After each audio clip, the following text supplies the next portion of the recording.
Welcome to Command Control Power, a weekly podcast hosted by 3 certified members of the Apple Consultants Network, drawing from over half a century of combined experience. We talk shop, interview vendors and colleagues, and share what we've learned while operating our technology consulting practices. Visit commandcontrolpower.com for show notes and click support to join our community for exclusive access to patron-only episodes, special features, merchandise, and other membership perks.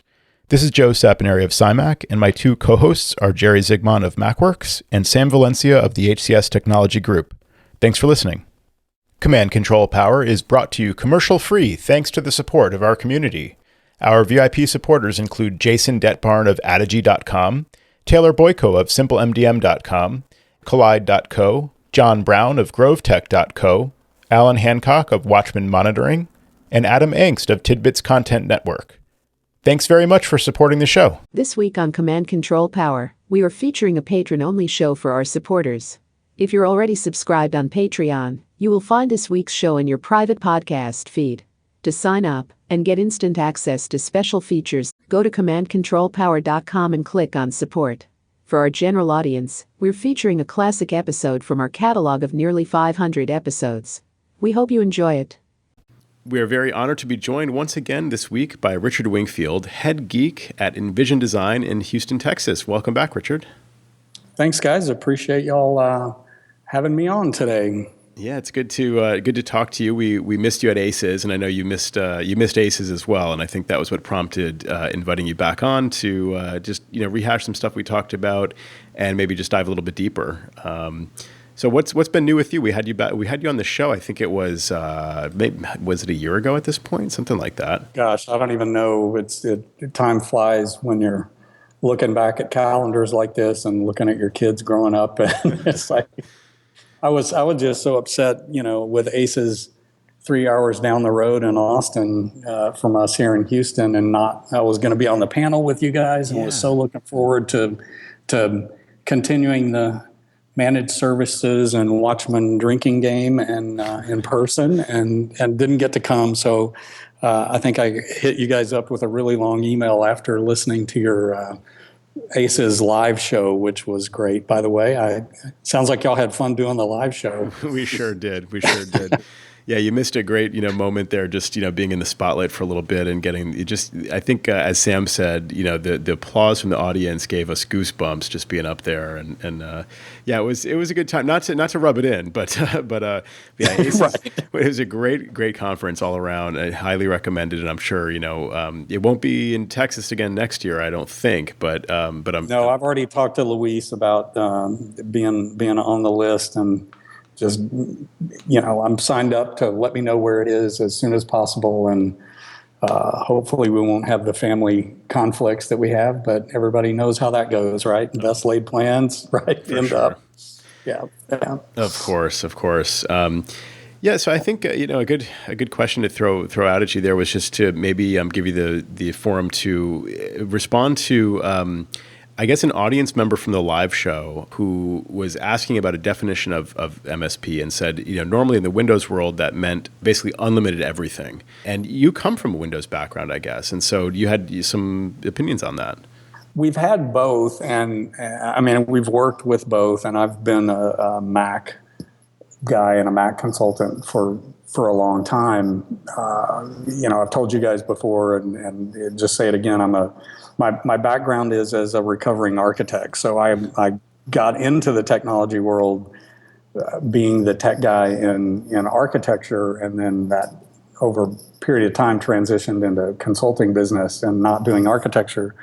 So we've certainly been exposed to both Mac and Windows. But for my business practice, I avoided MSP for a very long time, because we had a number of Windows clients who would come to us as a Mac consultant because they were firing their third Windows MSP, and their complaint was, for the Windows guys, being an MSP seems to mean doing as little as possible. They'd quote really inexpensive rates, and then everything but Windows service packs was extra. And so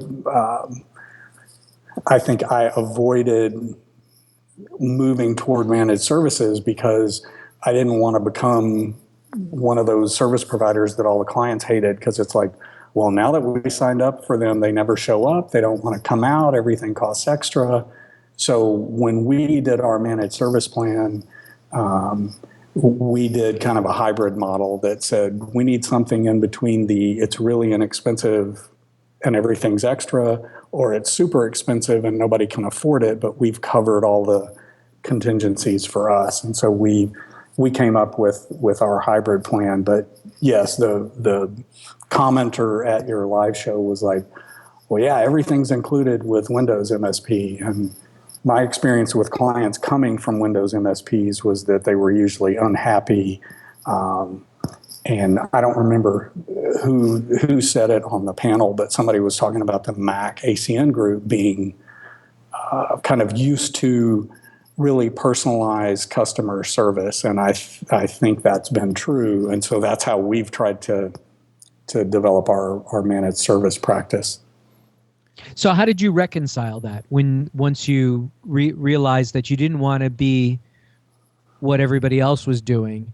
How did you meet in the middle? How did you arrive there? Sometimes I look over my shoulder to see who's been spying on us, watching our growth pattern, as you guys discuss with other people on the podcast, how they've come to it.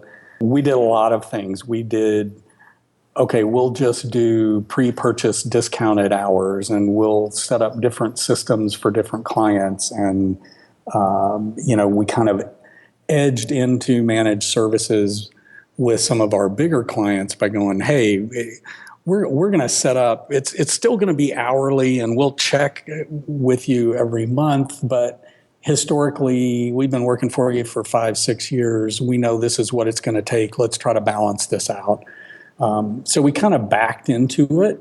But when we decided to really make the switch and go to the, I guess what everybody's going to call the all-included, but say, hey, here's your flat monthly fee, and that's what it's going to be, we developed what we called a hybrid plan, where we said, we're going to have a per device charge for mobile devices, computers, servers. Then we're going to have a line item for consulting. And then the third part of the invoice is if you're buying any services from us, if we're hosting email for you, if we're doing backups or running a crash plan server. So it was kind of a 3-tier invoice, and it was per device, not per person, because we've had 5-person offices with, 17 computers because they're doing all kinds of crazy stuff. So we came up with that kind of 3-part managed service plan, and the single line item for the consulting relates to what you guys talked about as well. We, I think you'll call it sharing the math. We don't share the math either, but we had historical data for all of our existing clients, and we could go in and say, hey, we looked at the last 3 years. Here's what we know it takes to take care of you. It's just been a roller coaster of busy month, not much busy. We're going to balance that out, and now you're going to get proactive support, and we're going to be monitoring things and doing those types of services for you. And, we probably had 60 or 70% of our existing clients sign up over the course of the first year that we did it, and I was pretty happy with that. Wow. So you weren't offering necessarily a financial incentive, but you were telling them that this is what historically we've been spending, or you've been spending on our consulting services, and we are going to offer you an all-in plan, but we are going to be much more proactive with the services that we offer you rather than reactive. Right.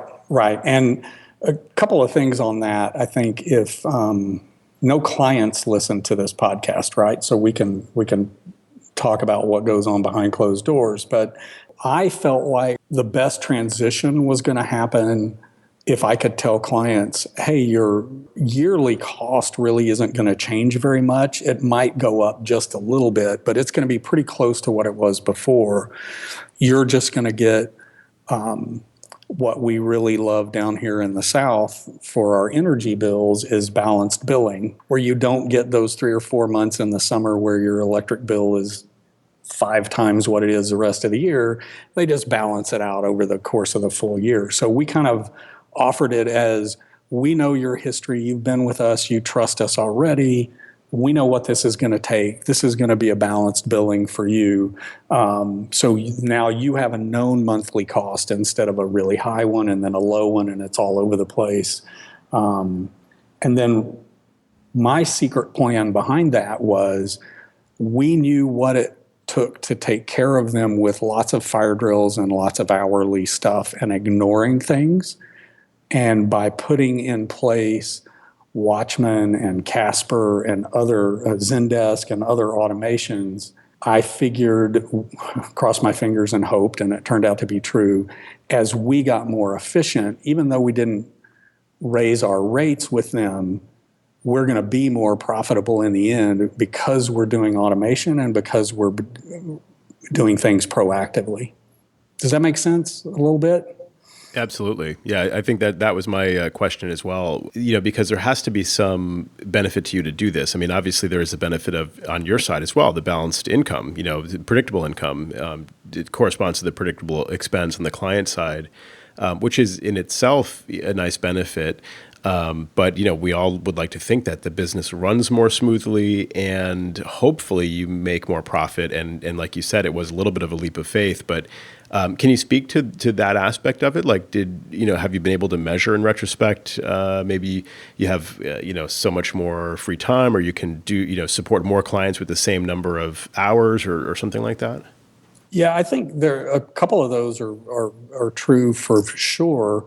I'll bring up Luis, and I also was really missed getting to go to ACES because I haven't been face-to-face with Luis since some of the ACN trainings that we went to a number of years back. But I think he's spoken about, hey, I love managed services because I don't have to track my time. The ex-architect in me is like, we track all our time no matter what, no matter how we're billing for a project. So we kept tracking time the same way we did before. So that's one way that we've monitored what we're doing with clients. My fear, and some of the fear from the guys on the team, was also, hey, if we go to this partner plan, people are just going to inundate us and we're going to spend way more time on them. And, that was a fear that we had. Our hope was that since it wasn't going to be fire drills, we would spend either less time than we did before, or we wouldn't be spending I got to rebuild your server for the third time because you wait till it all crashes. It would be smaller bits here and there, so they would feel like they got more attention because it was little bits here and there instead of an emergency and then nothing for 2 months and then another emergency. And the other thing we did to kind of cover that upfront cost is we would look at how big a client was and have a one-time setup fee to say, hey, to get you set up on Partner Plan, we're going to come out and install Watchman. We've got some stuff to do. And we would just look at, is that going to be one guy on site for a day? Or, what's it going to take? Does this client have multiple locations? And then you guys know this, you have to just read each of your different clients. Like some of those clients, I would know, I could quote that initial setup and then say, if you decide in the next 30 days, we'll do that part for free. Because whatever that number was, if it was $1,200 a day, they go, oh, I'm not going to pay that to get started. But once you get them on the managed service, then you have that recurring consistent income. So to answer your question, we've been monitoring the time we spend, and for most of the clients, it's been really good. We have in our agreement that we can, either the client or Envision can review that scope of work and what we're doing quarterly, and we'll change it if needed. And I've had to have that conversation with a couple of clients and go, hey, when we signed you up, you said you had 5 people and you just did A, B, and C. You just did email and internet. And now you've added a graphic designer. You've installed 25 different pieces of software. We're doing more for you.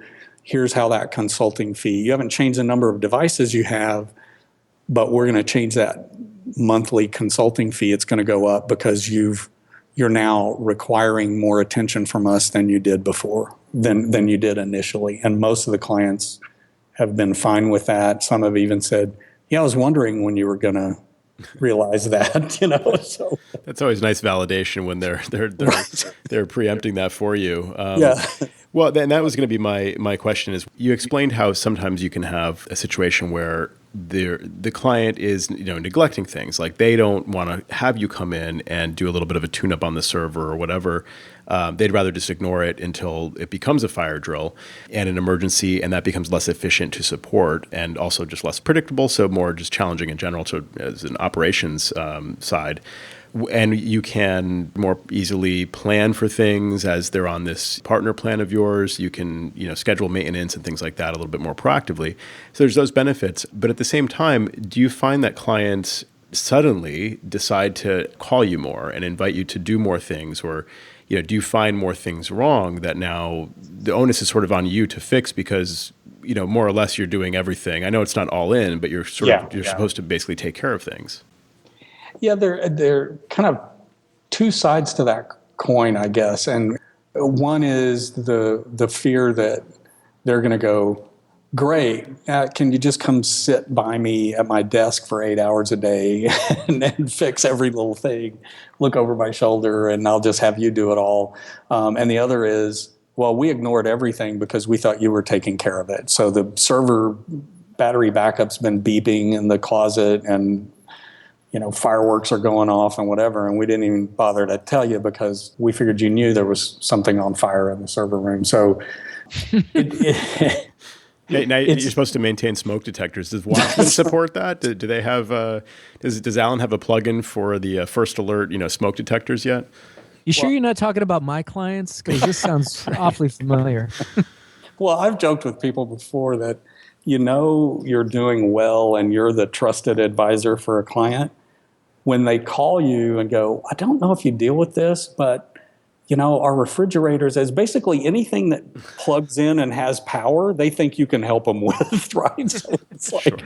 I know it's not your deal, but could you help us with this? So I went into this very fear-based, maybe. It's like, you're thinking about all the stuff that can go wrong. I also had the fear of not wanting to become an MSP like the ones the clients had fired when they came to hire us. So one of the things I said was, anybody that signs up for Partner Plan, we are going to be on site at your office a minimum of once a month for an hour or two. And then we'll let the clients decide if they need more than that and adjust the fees accordingly. So we have some clients who want us out maybe just for an hour or so, but they want us out twice a week. So we're there on Tuesday and Thursday afternoons. All of that made for a much better schedule for us. Instead of people sitting around going, I don't know what today is going to be and where I'm going to be at, we're shooting for between 60 and 80% of the team's time is already booked with predefined appointments.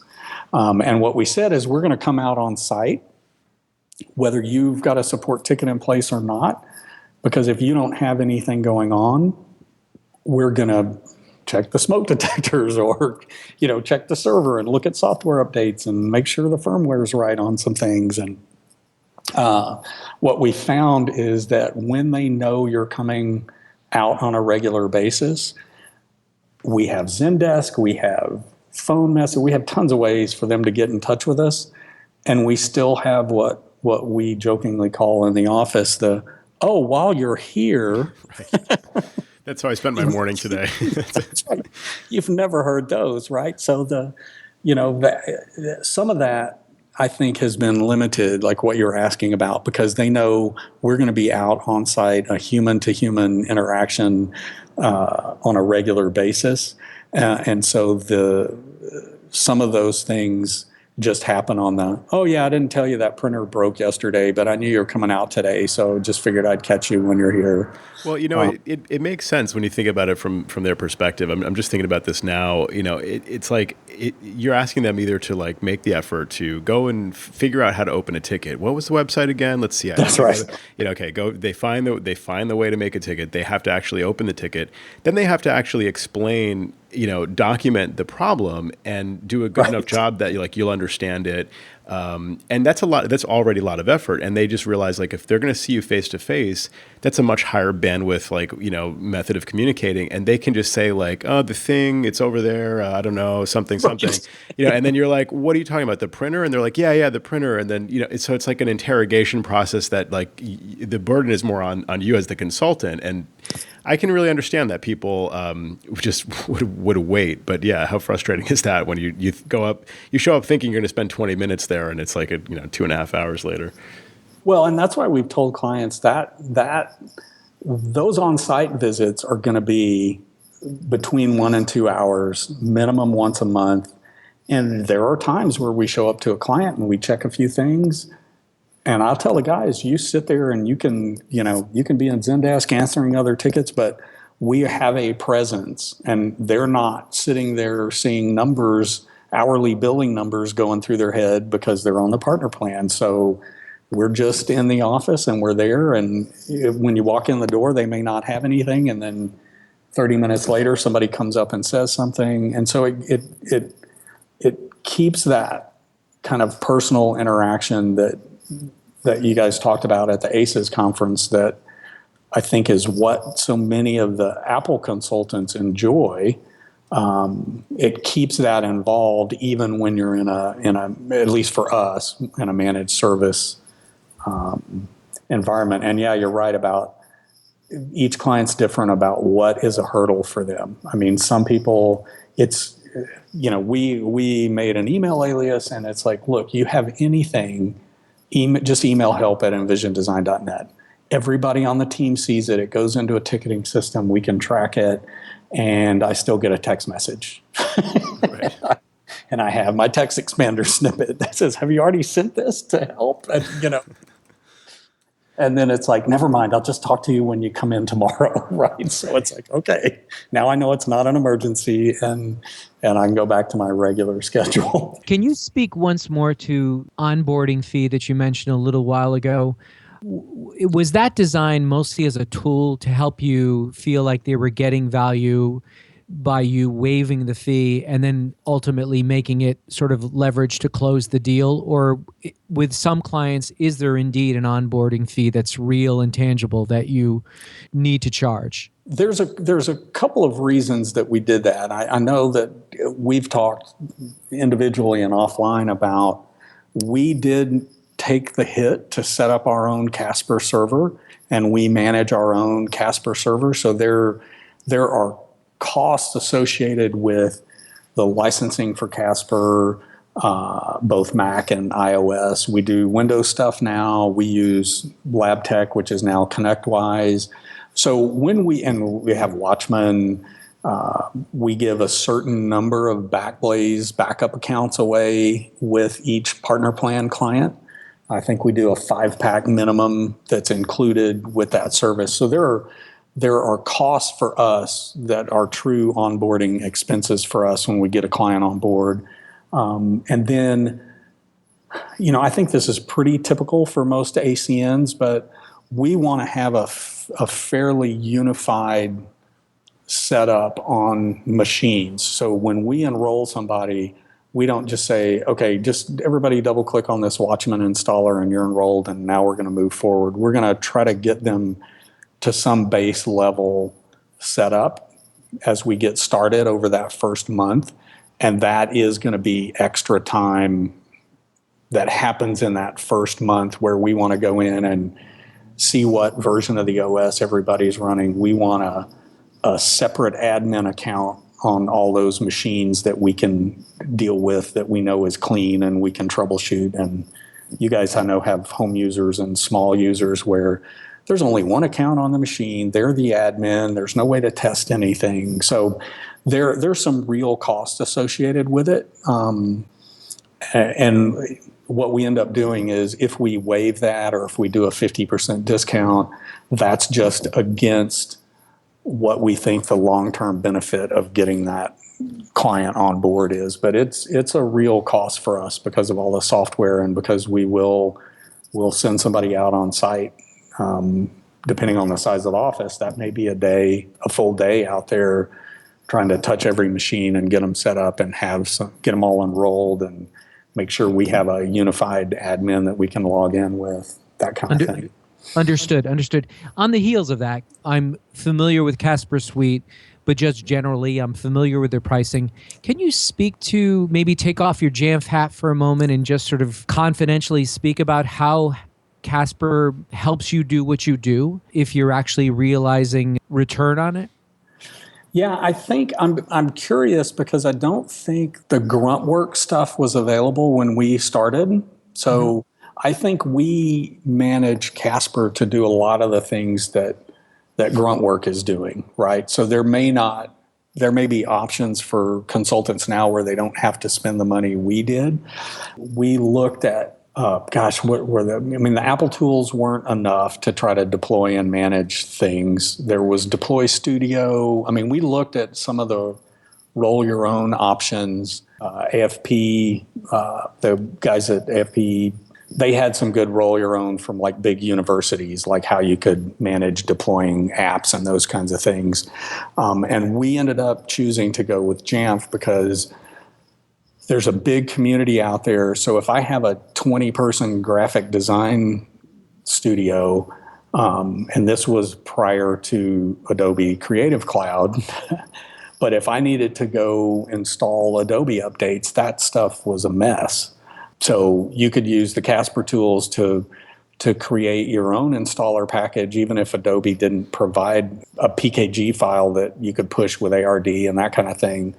So we use it for those kinds of things to be able, and we manage each client. The way it was explained to us by the Jamf folks is, if you think about a big school district, they might have a single Casper server, but they would manage the elementary school and the middle school and the high school as separate units. So we have a single Casper server and we manage each of our clients as kind of a subsidiary. So they have their own kind of little private server, and we can manage the apps that they need, run installs and updates and those kinds of things. And Bushel, which is another Jamf product, or AirWatch, or some of those things, didn't do what we needed to do.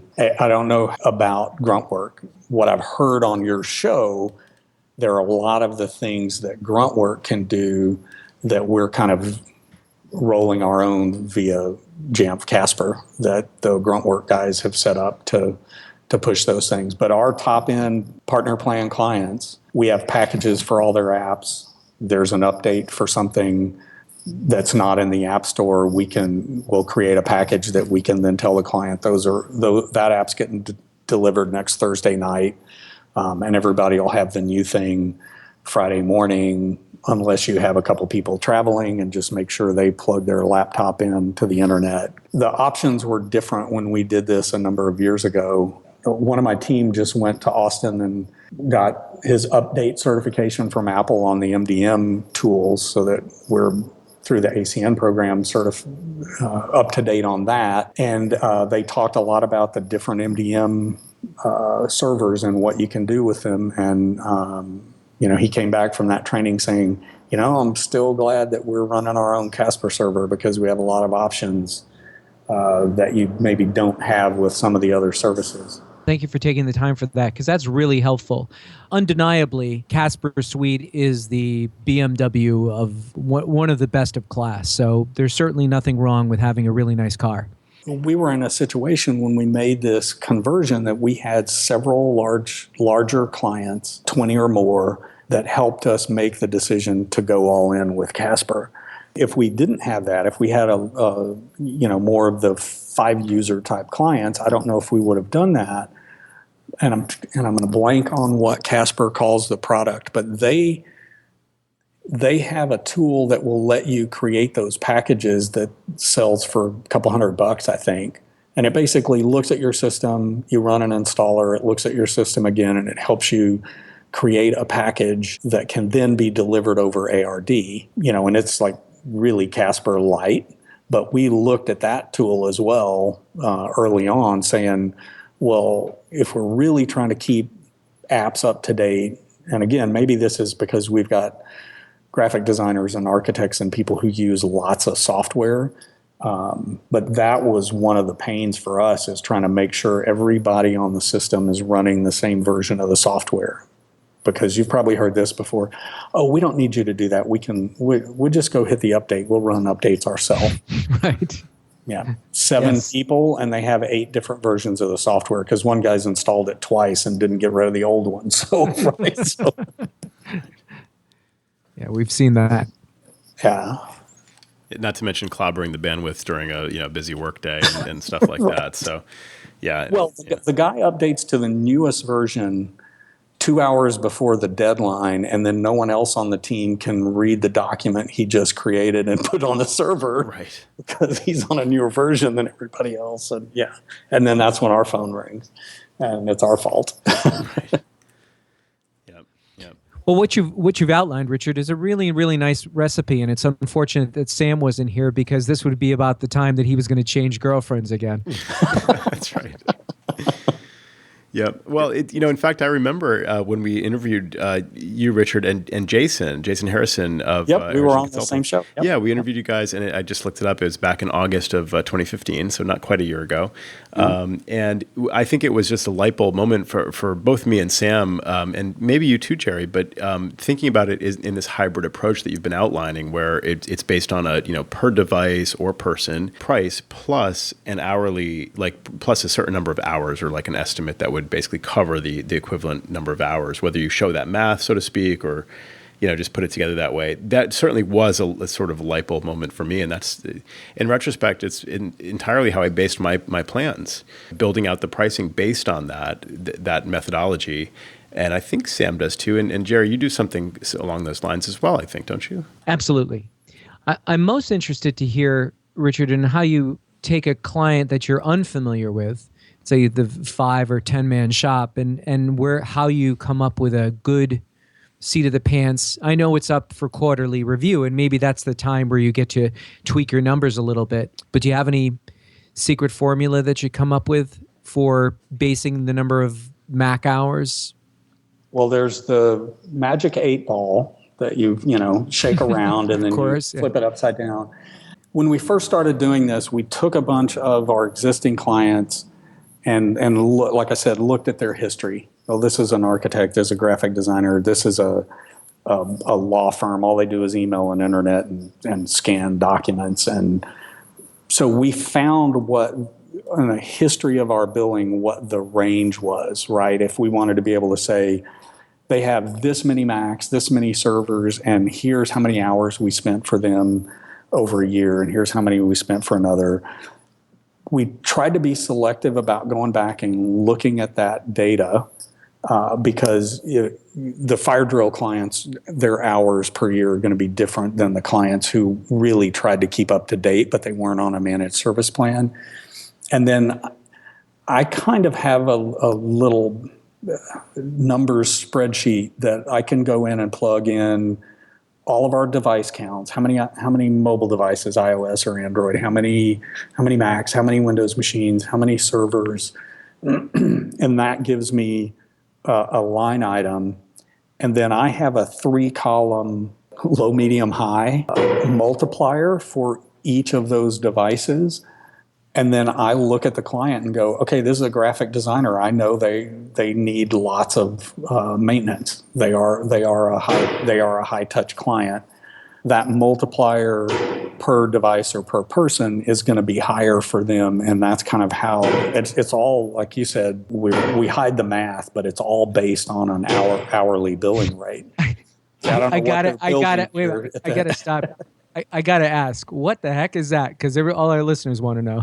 We're office in a artist's 2-story big concrete warehouse, and so somebody's doing art with a sledgehammer next door, I guess. So I didn't know there was a metal sculptor on the floor. I don't know what they're doing. Wow, that sounds exactly like it sounds exactly like that, actually. It's probably likely. Wow. Sorry, I apologize for interrupting. That's all right.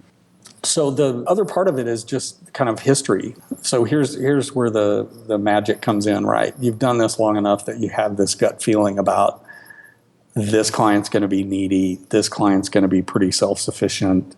What I like about hiding the math is I do the math in the background and say, okay, that client we think is going to be, they're going to want 2-hour visits every other week. So we got 4 hours a month that we're going to be on site. And then, how many tickets are we going to respond to? And so we kind of build a number around what we think it's going to take to support that client. And then I start with what our hourly rate would be if they were just an hourly client, just a break fix client. And then I work backward from that and go, what's the low end of that? So if your hourlies, let's use easy numbers, if your hourly's 200 for the break fix guys, what's the lowest you're willing to accept at 100? And then I know a range of time that we can spend and still make money. So if I'm saying 4 hours a month, if we think we're really going to spend 4 hours a month at $200 an hour, their consulting fees $800, but we could go as low as $400 and maybe still be okay if they're a low maintenance client. Right. Those are those are your actual costs and where you need to be to actually make a little bit of money, pay your employee, keep the lights on. You can go, you know what? So what if in that scenario, we split the difference and we say it's 600 and we have a month where they bought a bunch of new Macs and we spent a bunch of time. Well, in the end, we spent a bunch of time that month and our billable, if we had been hourly, might have been $75 an hour. But I know what my hourly is, as you said, to cover the office space and payroll and all those expenses. So we kind of massage that number, but it all starts with how many hours a month do we think it's going to take us to take care of that client on an average over the year. It doesn't mean every month is going to be exactly 4 hours. Some months are going to be 6, and some months they may be called and go, oh, don't come out to this week or whatever, and maybe we only actually spent 2 hours with that client that month answering tickets remotely. So just to be clear, in the math, in that calculation, you don't actually show the client that you are sort of budgeting for, X number, 4 hours a month, let's say. Nope. Okay. I say, let's say they want us out on site for at least a 1 to 1.5 hour visit every other week. So every other Wednesday, we're going to come out. We'll just go in and we'll say whatever that line item is. It's going to be different if it's a 5-person office or a 30-person office, but say, hey, your monthly consulting is $1,200 and we're going to be on site twice a month for a minimum of an hour. So we've kind of set a minimum level, but that partner plan contract says, here's all the stuff we're going to do. We're going to manage, monitor, and secure your networks. And by the way, we charge per device, but printers are included, switches are included, routers are included. There's a list of here's what we're doing for that. So we'll show them a single line item number and we'll say, based on what they've asked for, we will always be on site a minimum of once a month. But you've asked that we try to come out every other week, and we're going to try to set that up on a regular schedule so that it's every Tuesday at 3:00 or every other Tuesday at 3:00.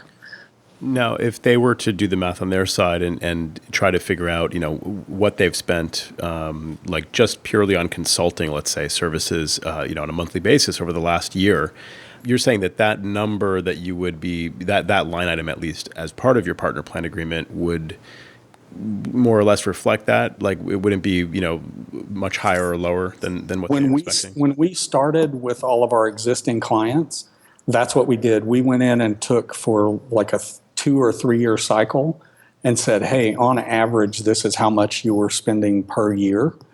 And then the number that we quoted them, it was either that number or it was 10 to 20% higher than that, depending on what we knew about how difficult that client was to take care of. So we would go in and say, hey, over the last 3 years, you've spent X bucks a year staying managed. here's what it's going to cost you now. That's, let's say, 15% higher than what it was before. But we have expenses we're incurring because we're going to pay for all this monitoring software and do all this other stuff. And we're going to do a bunch of proactive work which didn't get done before. So that's why this number is a little bit higher than what you had before.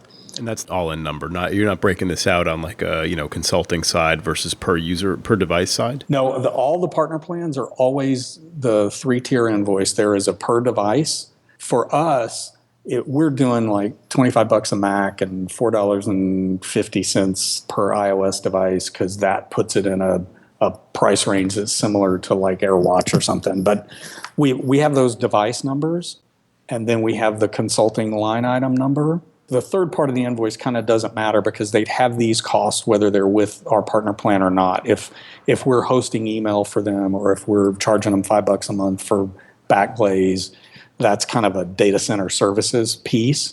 But if you take those first two, if you take the per device number and our consulting number, those two numbers put together is what their yearly average was, plus maybe 10 or 15%. Gotcha.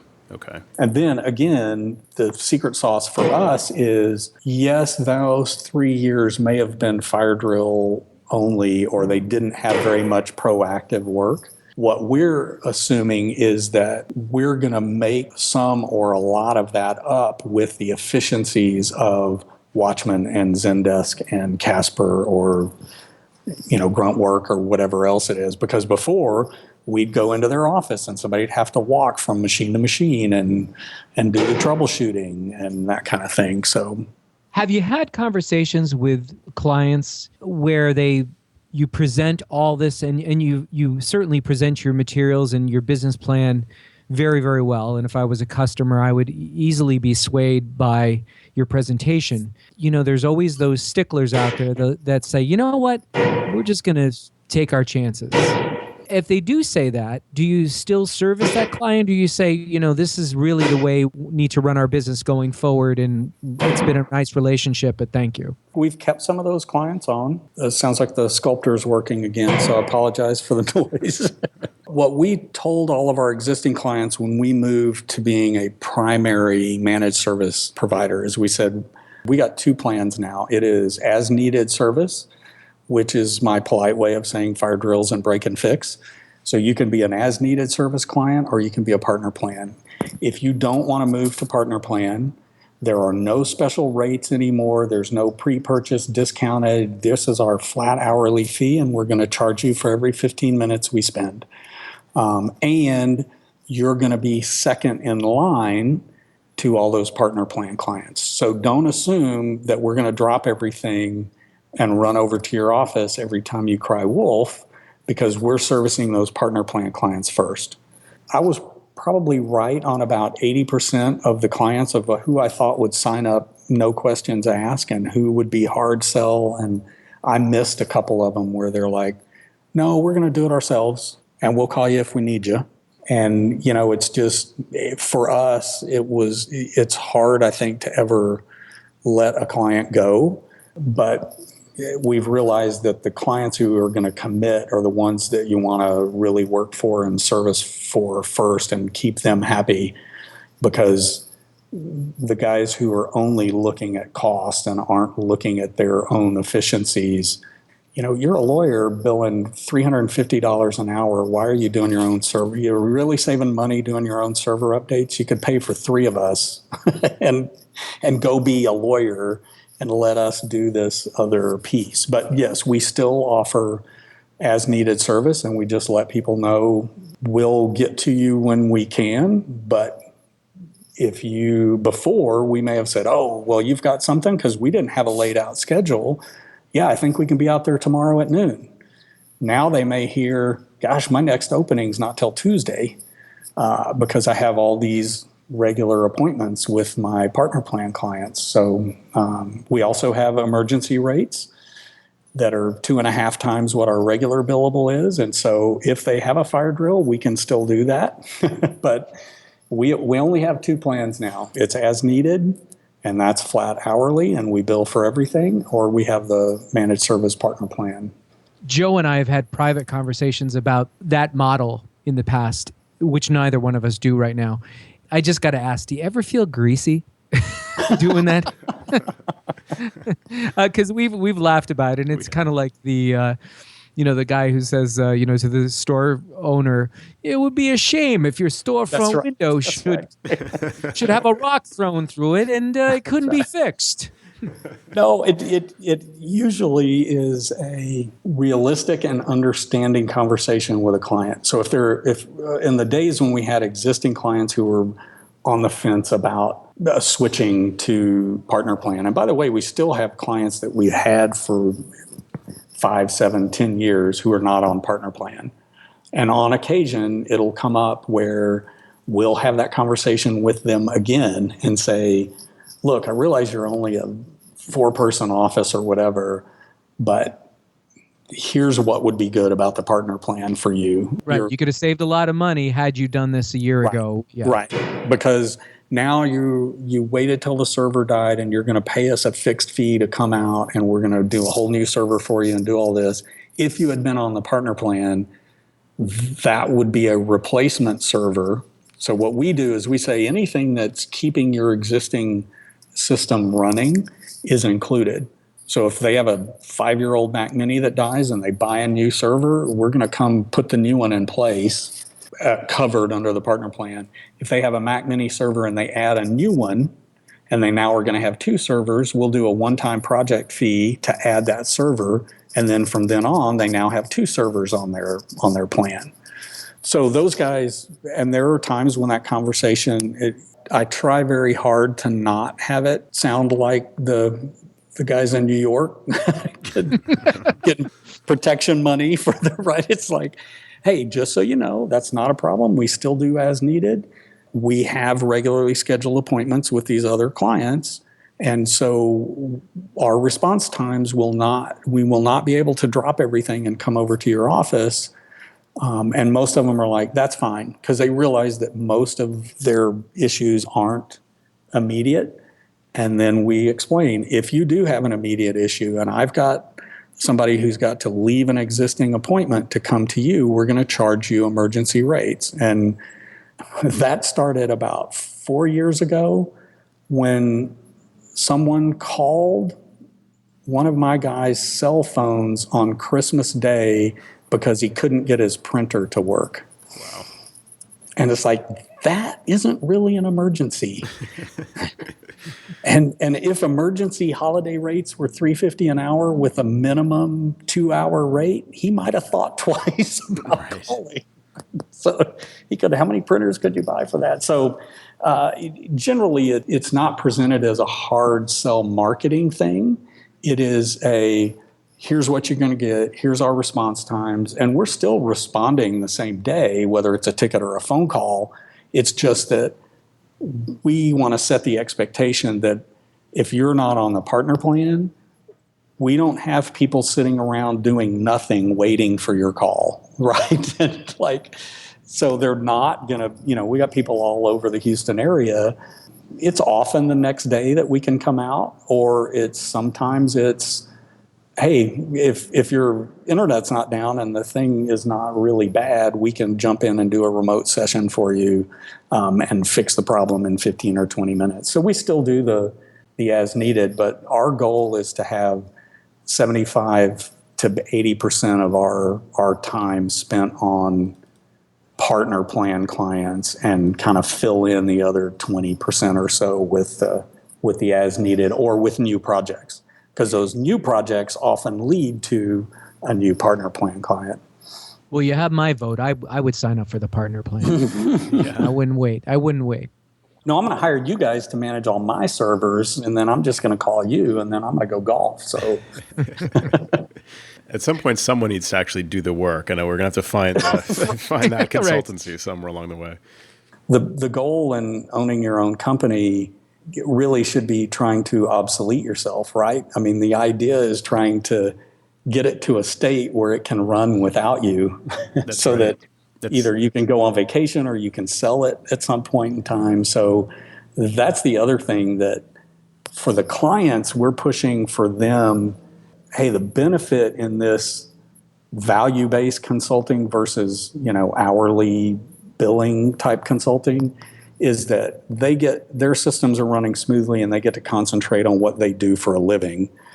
The value on our end is the better we get with all this back-end managed stuff, the more efficient we get and the more time it should free up for us to either take on other clients or do other things. And I think one quick point that I can't remember if I made it to you guys offline or not, but I think it was listening. I know it was listening to your show, and it may have been one of the ones where Luis was on there. But the aha moment for me to get over my fear of the partner plan managed services thing, I think Luis said something like, "Hey, the more inefficient you are in hourly, the better it is for you, right? Oh, it takes me 12 hours to do a server install or, whatever right. it is, right? But someone in one of those podcasts had the flip side of that, which was my aha moment, which was the better I get at my job and the more efficient I am at my job when I'm billing hourly, the client gets all the benefit of that. And I've thought about my cousin who was a mechanic back in the day when I lived in Austin, and they have books that say, hey, this engine rebuild or this particular thing should take a mechanic 6 hours to do, and that's what the average person it would take to do. And his point was to stay employed at one of the big dealerships, he had to be able to do that in half the time because he's really good at his job. And I thought about that. I was like, oh, so what I want to do is I want fixed fee project-based stuff. I want to be at a place where I say, you go hire anybody else, it's going to take them 5 hours to do this server install. If my team can do it in 3, I want the financial benefit of that coming to me. When I was hourly, it all went to the client. The better we were at our jobs, I gave all of that away to the client. Because, hey, I came in and did this in an hour and it would have taken somebody else 4, and the client got all that benefit because I just billed them for my time. I didn't bill them for the value of that time or what that would have cost them if they did it themselves or if they hired somebody else. Well put. Absolutely. The reference was, I think Luis said that hourly billing is the scum of the earth. That was one of his many quotes. He said it's so hard to get him to say what he really feels. Yeah, right. He said that hourly, I wrote down some of these. This was back in the Managed Services Roundtable. We did a 2-part series a couple of years ago. And he said that hourly billing breeds inefficiency.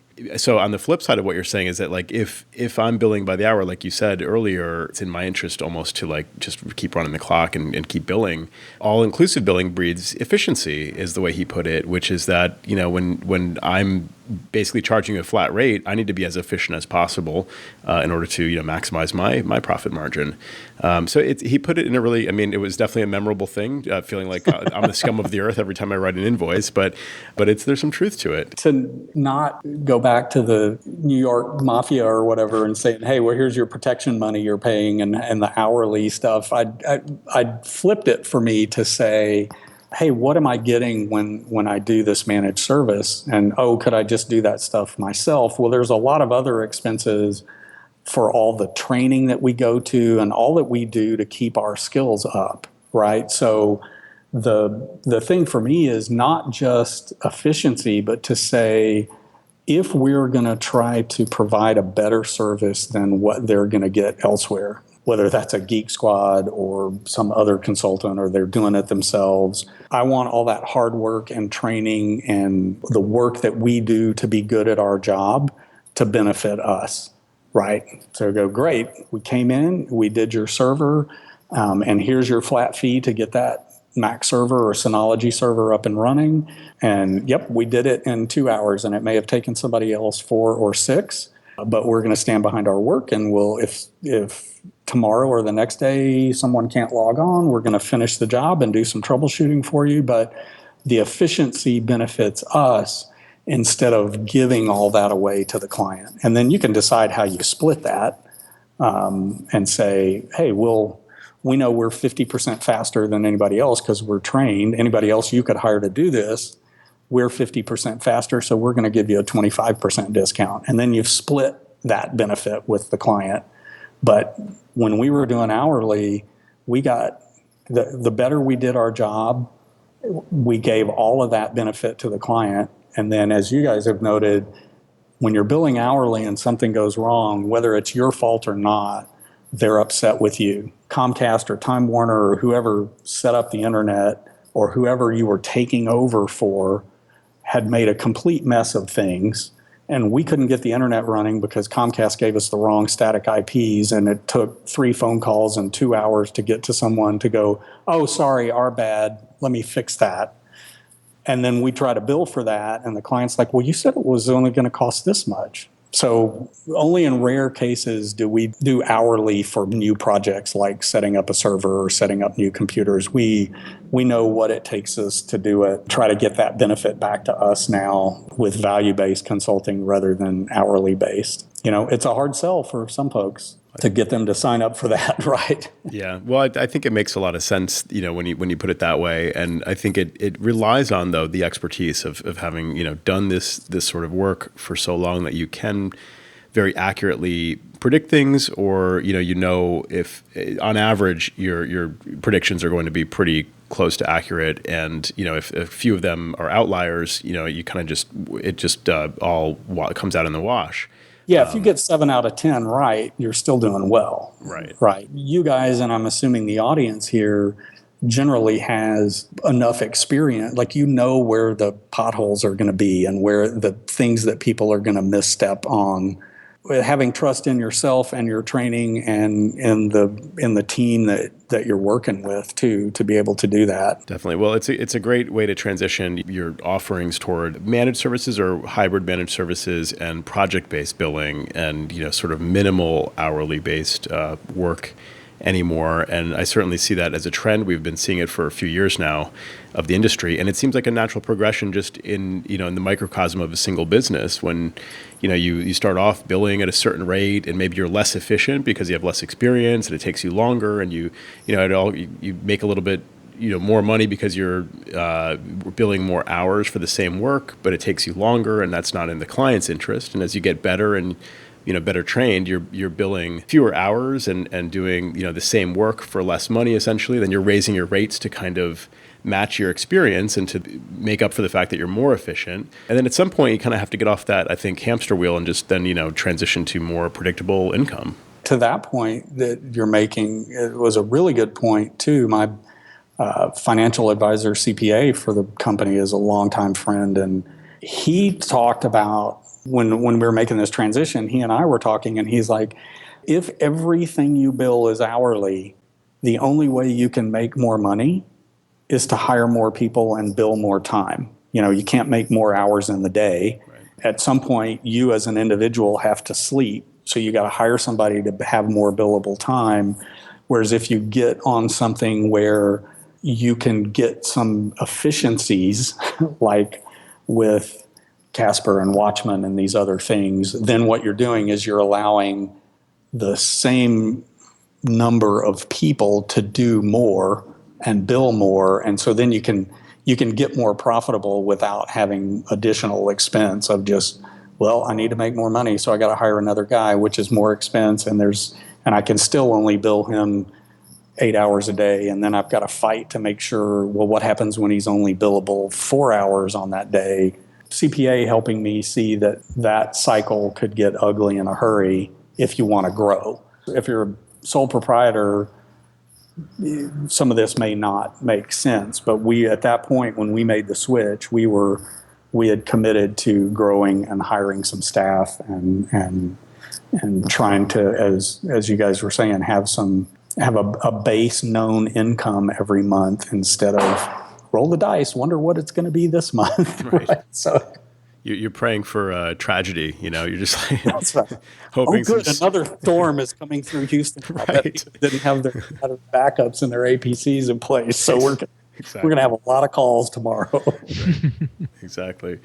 Yeah, that's not good karma to be praying for thunderstorms, and hoping for servers to go down. Once again, I can't imagine who would do that. I'm sure we've all been there. Battery backups at a special price just for you. I might have been there once or twice. I'm just saying. You got to get a voodoo doll of the old I don't know, Mac Pro Xserve. Tower Xserve. Yeah, exactly, an Xserve voodoo doll, and stick some pins in that. Praying for that bottom hard drive in a Mac Mini server to go bad. That takes for it to get there right. I did that one a couple weeks ago in my own Mac Mini. That was not fun. That was like a make it work kind of situation. I was going by the iFixit guides and just kind of winging it, and it was my own machine. Like so 42 different steps and 7 different types of screws, and be sure you don't put that long screw in the wrong hole. Yeah, it's fun. Exactly. Anytime you're sticking a metal tool into holes in the logic board, and just hoping it's lined up right, and yeah, it's a crapshoot. Yeah, those are not fun. Well, once again, Richard, it's been great having you on, and left us, I think, with even more food for thought. And as Jerry said, I hope Sam doesn't listen to this and consider revising his entire business model. But well, once you know what the episode number is, you can warn him to not be driving so that he doesn't have rage when he's pulling over and right. So. Thank you again, Richard Wingfield of Envision Design. You're the head geek there, and for taking the time out to speak with us again on Command Control Power. You guys are at envisiondesign.net, and I guess your Twitter, is it still at Geeks Applied? We've got that one, and my personal one is RBWAIA. My good old days of being an architect. That AIA was American Institute of Architects. Yeah, so got that handle early, and just have to keep pretending that I still do that, I guess. But I appreciate you guys having me on and letting me vent all the stuff we didn't get to talk about in person at the ACES conference. I will see you for sure next year. I'm sure I voiced the entire community here saying we love what you guys do and how you've become kind of a really great focal point for the community, and look forward to catching up at ACES and hearing more podcasts. And if you guys get to Houston, let me know. And the cold beverages and barbecue are on me. So just let me know if you're down this way. Sounds terrific. Will do. Thanks again, Richard. All right. Take care, guys. Command Control Power wouldn't exist without the support of our community. So we'd like to take a moment to ask you for your support. If you've enjoyed the content we've produced every week since 2013, please tell a friend and write a review in your favorite podcast app to help new listeners find us. To really encourage us, you can visit commandcontrolpower.com and click support to make a monthly pledge. Joining our community of patrons will get you access to the entire catalog of over 450 episodes, plus exclusive patron-only episodes where we can speak even more candidly about the realities of technology consulting, business, and life. That's commandcontrolpower.com and click support. Special thanks to the following community members whose strong monthly support has sustained us for all these years. Ryan Gowdy, corecompetent.com. Weldon Dodd, kanji.io. Richard Wingfield, envisiondesign.net. Adam Rice, askadam.io. Mac Admins Podcast, podcast.macadmins.org. Tim Nyberg, themacguys.com. Michael Thompson, origin84.com. Matthew Waples, waples.net. Tom Puls, boxit.tech. Jerome Potters, pitpro.nl. Steve Sorbo, macsos.biz. Andy Espo, callandy.com. And Nate Sinal, weareascout.com. Thank you all very much, and thanks to our patrons at every level of support. If you enjoy the show, we really would love your support. And if you already support us and can increase your monthly pledge, we really do find that encouraging. commandcontrolpower.com and click support. Thanks very much for listening and for supporting the show.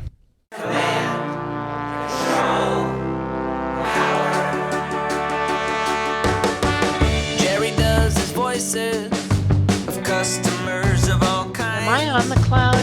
Joe spins his deeply detailed yarns all the time. I have a whole story about this. Sam is on the road again, phoning in from a hotel. At least we know where I